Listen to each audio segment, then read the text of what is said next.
Want to learn how to use yoga blocks to enhance your yoga practice? You're in the right place. Hi, I'm Jenny Liu. We'll learn 5 yoga poses where our blocks can help us to ensure proper alignment, increase stability, and support. Just make sure your yoga mat is rolled out, your blocks are ready. Let's get started. One of the main benefits for using yoga blocks is that they help us to maintain proper alignment by bringing the floor closer to us. We're going to go over 2 common standing yoga poses to experience that benefit together. So you will have your yoga blocks set next to your yoga mat. We're going to turn to face the short side of the mat. Toes pointing forward and your feet about hip width apart. And we're going to softly bend the knees, soften the hip joints. Take a breath into your belly. When you exhale, you're going to fold at the hip joints and just start to round your spine and letting your arms relax and dangle. So you can first actually plant your hands on the thighs right here or on your shins, right? Take a breath to your lower abdomen. When you exhale, we fold by hinging at the hip joints, no locking in the knees. Start to feel the stretch in the belly of the hamstring, right? So in the back of the thighs. And you can try blocks right here, since we have them. On the tallest height first, take a breath into your lower abdomen. When you exhale, fold. Good. And then you might feel like, oh, maybe I only need the second height. Breathing in and breathing out, or maybe the shortest height. So it is totally up to you, right? As you get deeper and more flexible, you can completely do without the blocks, given that you feel grounded, supported, centered, or maybe you don't have your blocks with you and you can put your hands on your shins too, right? So find what works for you. Inhale and exhale. No locking of any joints. And when you're ready, softly bend your knees. Slowly press your feet, squeeze your legs, and taking yourself up. And roll the shoulders up and back.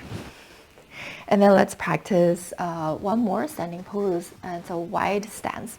So you can have the blocks next to your mat, one on each side. We'll practice on both sides. So taking your feet, stand them about double hip width apart, toes pointing forward, hands on the hip joints, roll the shoulders up and back. You can even shift your hips a little bit, loosening up the hip joints, and stretching your arms out to the side, pivoting your left foot. So we're going to be mirror images of each other. So left foot is pointing straight out, and your right foot, you're just going to lift the ball of your foot and then the heel a little bit.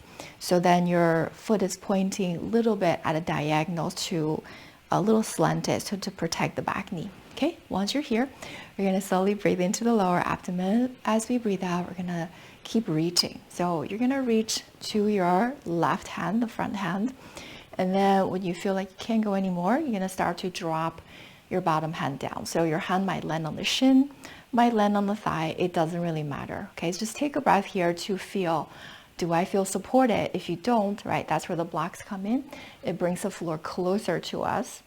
So for alignment and support and stability. So right here, you're going to put the block.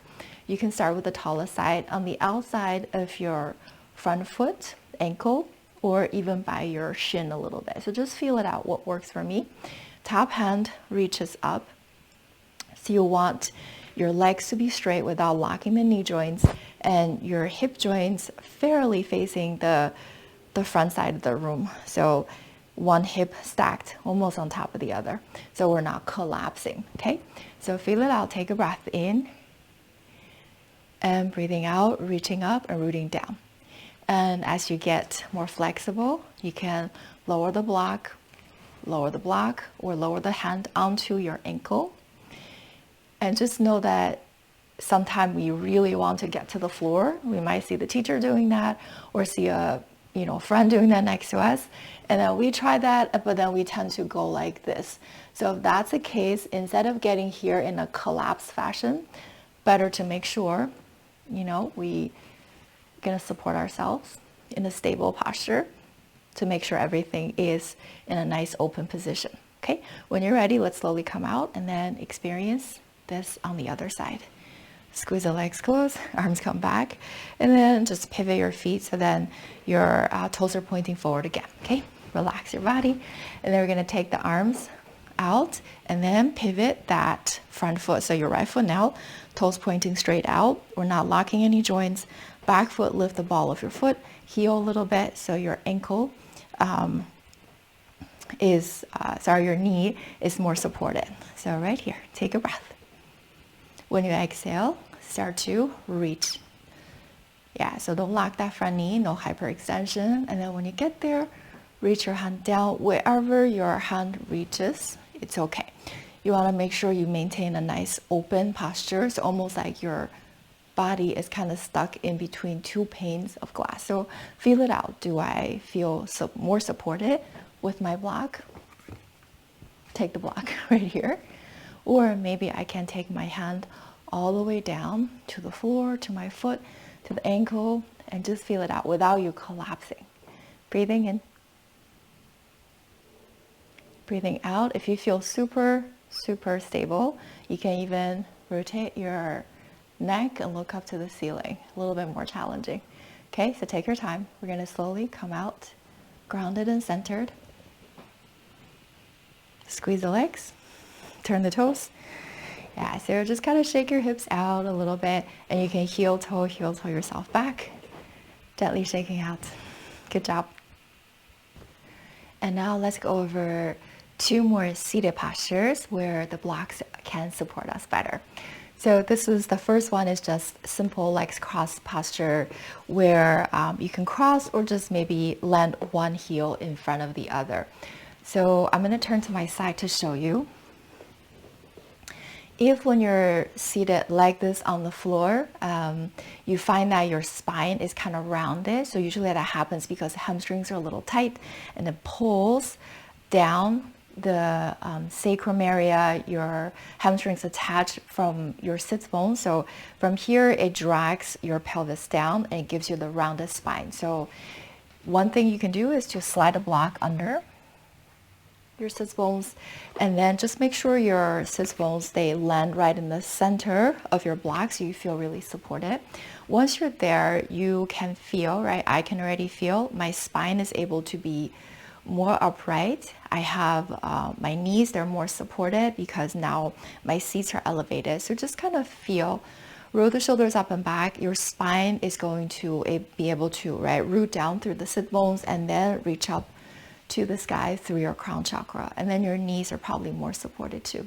Okay, so that's one way to practice with a block. Sometime when you're really tight, you might have to slide 2 blocks. You just want to make sure you're really, really supported.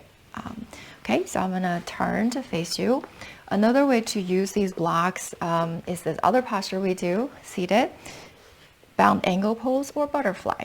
So to open the hip joints, inner thighs, adductors area, you're holding out to the outer edges of your feet or your ankles, breathing in, and when you breathe out, you're stretching your knees out and down.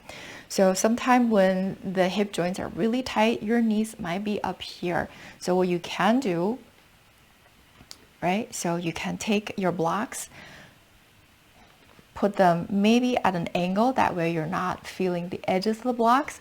You can support to the point that you feel like your knees are not hanging too much, you're not stressing out your hip joints too much. And then I know sometimes if you feel like, well, I'm sitting rounded already and my knees are high up.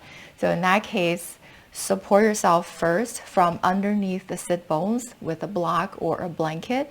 And then first make sure your alignment is correct in the spine, and then you can support your knees with 2 blocks, right? So you can go this way or just make sure you're stretching very mindfully. So figure out ways to support yourself better with your props. And then we're gonna do one more pose on the floor that we do a lot in class where a block can also come in handy. And we're gonna get into a nice tabletop position. Okay, so you know this one, child's pose. So big toes touching, you can separate your knees a little bit wider than hip joints. It's a very restorative pose. And I will show you how you can use a block. Okay, so you're going to take your time breathing into your lower abdomen, breathing out, start to slowly sink your hips back. Make sure you're take care of your knees so you don't have to sit all the way back. And then we practice extended child's pose. That means your arms are going to be straight, elbows off the floor. And you're just going to gently land your forehead on your yoga mat. We're touching that acupressure point. It's very calming for our mind, right? It's called Yin Tang in Chinese, Hall of Impression. And then sending healing energy here to the center of your brain, your brainstem. You can rock your body side to side. So sometime you might not be able to reach your forehead to your mat in this position. That's where a block can come in, right? If you have a block, just bring it over, and then you can practice this way, right? So why do we want this block to be here? That's to support your neck, right? So you have that connection to that acupressure point, and also your neck is not hanging. So if you're kind of tight in the spine area, you might be right here, and you might, your head might be hanging or dangling a little bit. So just to support your body better, you can use blocks, blankets. Sometimes if you forgot your blocks, stack out the hands. The fists, they can all work. Okay, let's take a breath wherever you feel most supported. Inhale, lengthen. Exhale, release. Slowly, when you're ready, look up between the hands, and now we're going to slowly come into a nice seated posture. Yeah, so feel it out. How do I feel? Do I feel good sitting like this? Is the spine straight, right? That could be great. Or if you're like, oh, I know I can use my block to support me, you can sit right here. I hope you enjoy learning these 5 yoga poses where yoga blocks can help us with proper alignment and stability. Learning how to use yoga blocks is one way that we can connect with ourselves better by listening to our body and asking, how can I better support myself? If you enjoyed this video, please share this with someone who can also benefit. Subscribe to the channel, and I'll see you soon in another video.